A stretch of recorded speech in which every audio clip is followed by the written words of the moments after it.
Today, I want to share a truly fascinating story.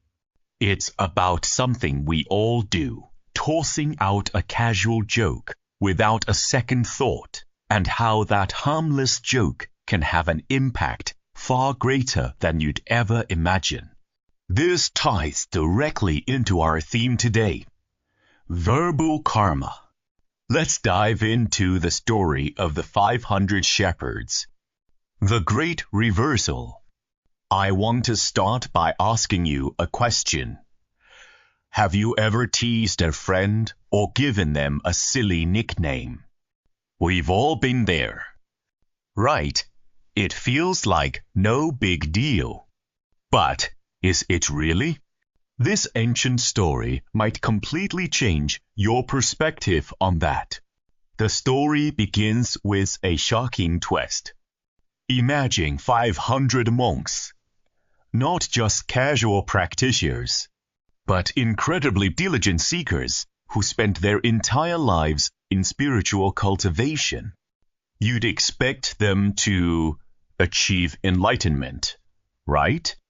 Instead, in their very next life, all 500 of them were reborn as impoverished shepherds. They went from a life of high spiritual purpose to the most humble, grueling existence. How could this happen? Why would 500 dedicated monks end up as shepherds? The power of a joke. The reason is surprisingly simple, yet terrifying. It was a joke. Back when they were monks, they loved to tease one another. They frequently called each other shepherd boy as a playful jab. In that era, calling someone a shepherd was a way of mocking their low social status and poverty. That harmless joke became their lived reality in the next life. This brings us to the core concept of verbal karma.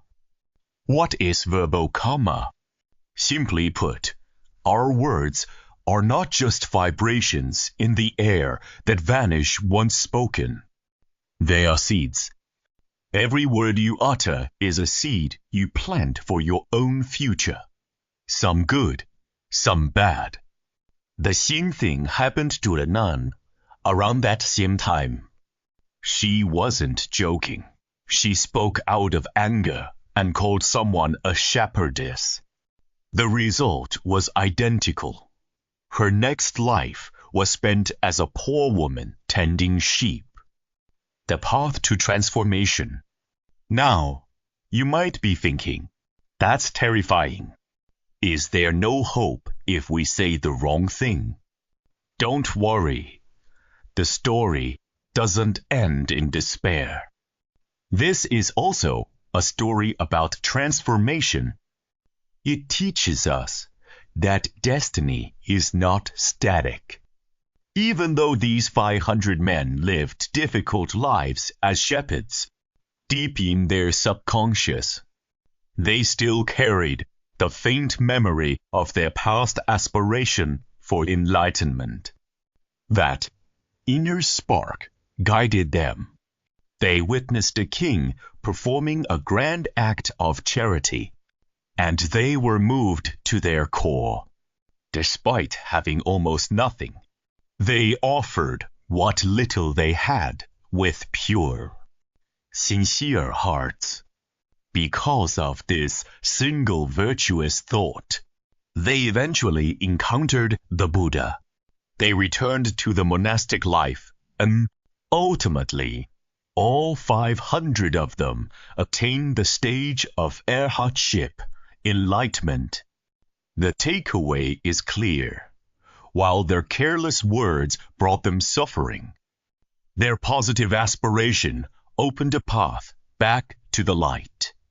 Applying ancient wisdom to modern life. How does a story from thousands of years ago apply to us today? It applies to everything. Thought, words, speech. A common question is, does it count if I just think something bad, but don't say it? In Buddhist philosophy, there is a distinct difference. A thought, like a seed held in your hand.